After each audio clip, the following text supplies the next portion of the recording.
Lesson 9-5, Completing the Square. Alright, so we've been talking about strategies to solve an equation, or a quadratic equation.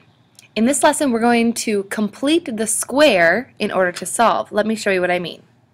So we know our standard form of our quadratic equation is the ax squared plus bx plus c. Well, what if you're given just the x squared plus bx part? Pretend this is the x squared in this example, and the 8x, 3, 4, 5, 6, 7, 8. If you arrange them like this with the x squared in the corner, so we're forming a square. 4x is on this side and 4 on this side. If we complete the square, meaning to do that we'd have to add 16 units and we'd have this full square. It's going to be easier once you have a square, a perfect square, to then find two binomials to factor, and we'll get our solutions faster. So in this lesson they're saying, how do you know when you just have the ax squared plus bx part, how do you know what to add on for the c to complete a perfect square? Well, there's a formula for that. To complete the square, when you have your x squared plus bx, you can add and make a trinomial by adding b over 2 squared. So in other words, you take whatever the b value is, you put that over 2 and you square it, and whatever number that is, I add it on for my c value. Let me show you how this works. So first, in this first example, we're just going to find out how to find c.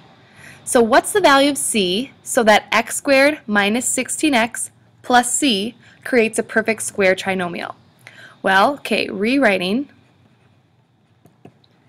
To find c, remember you take b over 2 and square it. So the b value is negative 16 over 2 squared. Well, negative 16 over 2 is negative 8. And negative 8 squared is a positive 64. So my c value to make this a perfect square trinomial would be 64. And I'd rewrite the whole trinomial like this. So that's how you find c.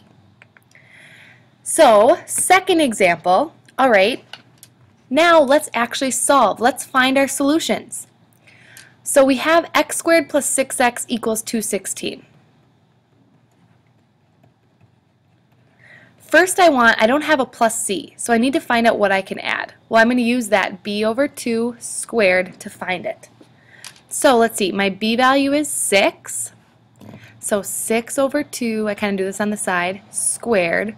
Well, that equals 3 squared, and that equals 9. Alright, so x squared plus 6x, my c value is 9. I can't just add it to one side without adding it to the other. So 216 plus 9 is 225. Alright, now I have created a perfect square trinomial. So I can factor this out with two binomials. Product of 9, let's see, 3 and 3. This is going to equal 225. So I have x plus 3 squared, I can rewrite it like that, equals 225. So I need my two possible values or solutions for x. Well, I know that if I square root both of these sides, I'll get rid of that square. So now I just have x plus 3, because this was eliminated, and I have square root of 225 is positive or negative 15. So now let me rewrite this. I could have two solutions. X plus 3 could equal positive 15, or x plus 3 could equal negative 15. In this example, I subtract 3, x equals 12, or subtract 3, x equals negative 18. These are my two solutions. We found them by completing the square. Alright, so in this next example, say that we're given a trinomial, quadratic trinomial. However, it's not a perfect square and we want to use the perfect square method. Well, then you just need to subtract c from that side, move it to the other, and find a new c that will complete the square. So what I mean by that, x squared minus 14x plus 16 equals 0. This does not make it a perfect square, and I really like that method, so I'm going to subtract 16 from both sides. Doing that, now I have my x squared minus 14x equals negative 16. Now I can think of what a perfect square, what c value would make it a perfect square. So using my b over 2 squared, my b value is negative 14. Negative 14, oops, over 2 squared, that's negative 7 squared, that equals 49. Alright, so let's rewrite this. I'm adding 49 to my trinomial, and I have to add 49 to my negative 16 as well. That brings me to 33. Alright, now I can make a perfect square. I'm going to rewrite it as the binomial squared. Let's see, to get a positive 49 and negative 14, x minus 7 squared will get me there. Now I can square root both sides to get the square eliminated. X minus 7 is going to equal positive or negative. You get a decimal, so I'm going to round to 2 places. 5.74. I got that when I square root 33. Alright, so I can have x minus 7 equals 5.74, or x minus 7 equals negative 5.74. When I add 7, I get x is about 12.74, or x is about, when I add it to a negative, 1.26. So there we found our solutions. Alright, last example. We're going to have a quadratic function again, but a will not equal 1. So there'll be a coefficient out here that we're going to want to get rid of. Okay, so we are planting a flower garden consisting of 3 square plots surrounded by a 1-foot border. So the total area of all of this, including the border, is 100 feet squared. What's the side length of each square plot? Okay, so area is length times width equals area.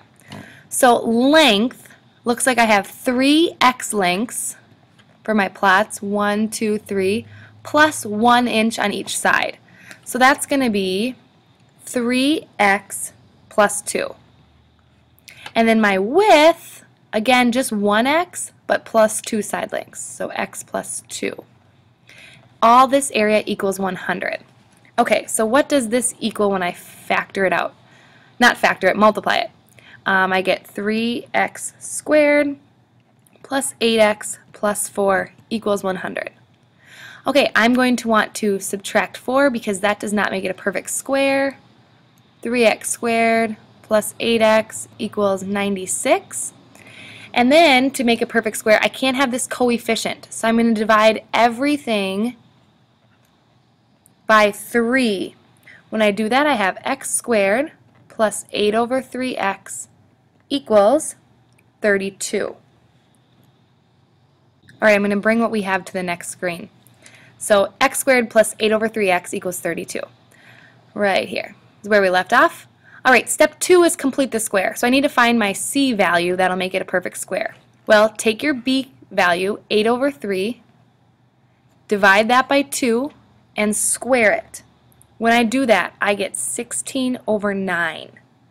So, new equation, x squared plus 8 over 3x plus the 16 over 9, and I need to add it to the 32 as well. So when I do that, I'm going to write it as a fraction, 304 over 9. It's okay to do some rounding with these.